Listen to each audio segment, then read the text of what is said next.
సజ్జనారు మామూలుగా ఎప్పుడైనా కూడా ఆయన బాధితుల తరపున నిలబడతాడు. సమాజాన్ని అవేర్‌నెస్ క్రియేట్ చేయడానికి ఆయన ట్రై చేస్తుంటాడు. జనరల్‌గా అది జరుగుతుంది. కానీ ఈ మధ్య కాలంలో ఆయన బిహేవియరు చాలా మార్పొచ్చింది. ముఖ్యంగా ఐబొమ్మ రవి విషయంలో. అవును. ఐబొమ్మ రవి విషయంలో బాధితులని చెప్పి చిరంజీవిని, నాగార్జునని మన వీళ్ళందరిని కూర్చోబెట్టుకొని మాట్లాడాడు. అవును. బాధితుల తరపున అని చెప్పాడు. సరే అది ఎవరు కన్విన్స్ కాలేదు. వీళ్ళేంది బాధితులేంది, వీళ్ళు కాపీలు కొట్టలేదు. రాజమౌళి సినిమాలన్నీ కాపీనే కదా, మరి దానికేమన్నా ఆయన పే చేస్తున్నాడా? ఈయన సినిమాని ఎవడో కాపీ కొడితే మాత్రం బాధితుడు ఎలాగవుతాడు? ఇలాగంతా మాట్లాడారు. సరే పోనీ, ఆయన దృష్టిలో బాధితులు, చట్టం దృష్టిలో బాధితులు కాబట్టి మాట్లాడాడు. మరి ఈ కేసులో వందల మంది బాధితులు, అది కూడా పేదవాళ్ళు, బంజారా కమ్యూనిటీ వాళ్ళు ఎక్కడ చూసినా టీవీల్లో కనబడతానే ఉన్నారు కదా. ఆయన ఎందుకు పిలిచి బాధితుల తరపున బాధితులతో కూర్చొని మాట్లాడి ఎందుకు చేయట్లేదు? పైగా ఈ దీంట్లో అక్యూజ్డ్ అంటే బాధితులు అక్యూజ్ చేస్తున్న మంగ్లీకి ఆయన అపాయింట్మెంట్ ఇవ్వడం, ఆమెతో కలిసి ఫోటో దిగడం, ఇవన్నీ వివాదాస్పదంగా మారింది. అంటే పోలీసులు డబ్బున్నోళ్ల వైపే ఉంటారు అనేది ప్రజలకు ఆల్రెడీ తెలిసి, ఇదేం కొత్త విషయం కాదు. డబ్బు, పరపతి, పలుకుబడి, అధికారం, కులం, వీటి వైపే మొత్తం పోలీసులనే కాదు, మొత్తం రాజ్యాంగ వ్యవస్థలన్నీ కూడా అటువైపే ఉంటాయి మన సమాజంలో. కాకపోతే ఇప్పుడు మీడియా యాక్టివ్గా ఉండి ఈ కేసులో వందల మంది బయటకు వచ్చి మాట్లాడుతుంటేనే ఇలాగ ఉందంటే, ఇంకేమీ లేకపోతే ఎన్ని కేసుల్లో పోలీసులు డౌన్ ట్రాడన్ వైపు, మార్జినలైజ్డ్ గ్రూప్స్ వైపు ఉంటారు. సో ఇది పోలీసుల రోల్ని తెలియజేస్తుంది.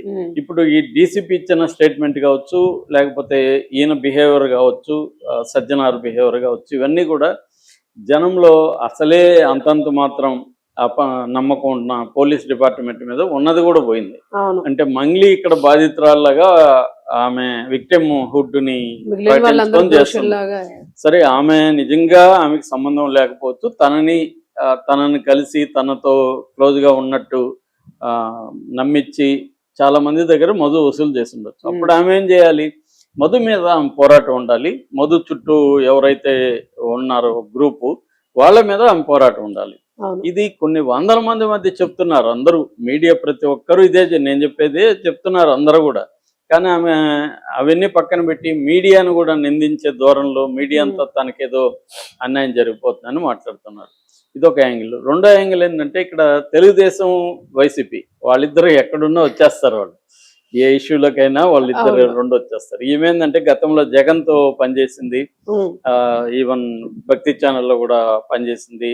జగన్ సంబంధించిన పొలిటికల్ పార్టీకి, వైసీపీకి ఆమె ప్రమోట్ చేసింది, ఓట్లు వేయమని అడిగింది. దానివల్ల తెలుగుదేశం వాళ్ళకి సహజంగానే మీద కోపం ఉంటుంది. సో దాంతో తెలుగుదేశం వాళ్ళు దీంట్లో ఇన్వాల్వ్ అయిపోయి, మంగ్లీ ఇంకా ప్రూవ్ కాలేదు, నేరం జరగలేదు, ఈ మీద ఇంతవరకు ఎవరు కూడా అఫీషియల్ గా పోయి మంగ్లీనే మాకు మోసం చేస్తుందని ఏ బాధితుడు కంప్లైంట్ ఇవ్వలేదు. అయినప్పటికీ వాళ్ళు మంగ్లీని నేరస్తురాలుగా ప్రచారం చేస్తూ మంగ్లీకి వ్యతిరేకంగా చాలా భయంకరమైన పోస్టులు పెడుతున్నారు. దీన్ని సపోర్ట్ చేయడానికి సాక్షి లాంటివేమో మంగ్లీకి అన్యాయం జరిగిందని మంగ్లీని బాధితురాలుగా చూపించడం జరుగుతుంది. సో ఈ ఇంకోవైపు ఏమో ఈమె కమ్యూనిటీ లీడర్లు రంగంలోకి వచ్చి మంగ్లీ జోలికి వస్తే కబడదారని బెదిరించడం మొదలుపెట్టారు. అంటే ఇక్కడ రకరకాల గ్రూప్స్, రకరకాల పార్టీలు, రకరకాల స్వార్థపర శక్తులు దీంట్లోకి ఎంటర్ అయిపోయి బాధితులు దీన్ని ఎక్కడ ఎటు పక్కంటే అటు పక్క లాగుతున్నారు తప్ప సెంటర్ దీంట్లో ఎవరు బాధితులు మోసపోయింది వాస్తవమే. వాళ్ళు చాలా పేదవాళ్ళు, ఎక్కువ మంది ఉన్నారు. వాళ్ళు నగలు అమ్ముకున్నారు, భూములు అమ్ముకున్నారు, చిన్న చిన్న ఇంటి జాగాలు అమ్ముకున్నారు, బ్యాంకులో పర్సనల్ లోన్స్ తీసుకొని దీంట్లో పెట్టారు.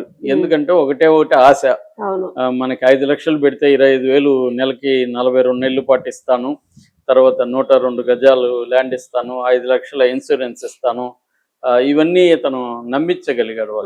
వాళ్ళు కూడా ఒకప్పుడు మనలో ఉండి బయటికి వెళ్ళి పెద్ద రిచ్ గా బయలుదేరి వచ్చాడు, 5 రకాల కార్లు పెద్ద పెద్ద ఉన్నాయి, ఫార్చునర్ లాంటి కార్లు, సూటు బుట్టు వేసుకుని ఉన్నాడు, ఇవన్నీ చూసి వాళ్ళు నమ్మారు. కాబట్టి మొత్తం సమాజం నిలబడాల్సింది బాధితుల వైపు, మంగ్లీ బాధితురాలు కాదు. దీంట్లో మంగ్లీ కూడా నిలబడాల్సింది బాధితుల వైపు నిలబడి తన పేరును ఉపయోగించుకున్న మధుకి యాంటీగా ఆమె ఫైట్ చేయాలి. అది వదిలేసి ఇప్పుడు పోలీసులే ఆమె క్లీన్ చిట్ ఇస్తే మరి బాధితుల పరిస్థితి ఏంటి? బాధితులు ఉన్నారు, బాధితులు మోసం చేసిన మధు ఉన్నాడు. ఈ దీంట్లో మంగ్లీ రోల్ ఉందా లేదనేది పోలీసులు తేల్చి డిక్లేర్ చేయాలి. ఇప్పటికిప్పుడే ఇంకా ఇన్వెస్టిగేషన్ మొదలే కాలేదు, అప్పుడే ఆమె అమాయకురాలంటే, ఆమె పోయి బయట అమాయకురాలంటే ఇది బాధితుల వైపున ఉన్నట్టయితే కాదు క్లియర్గా.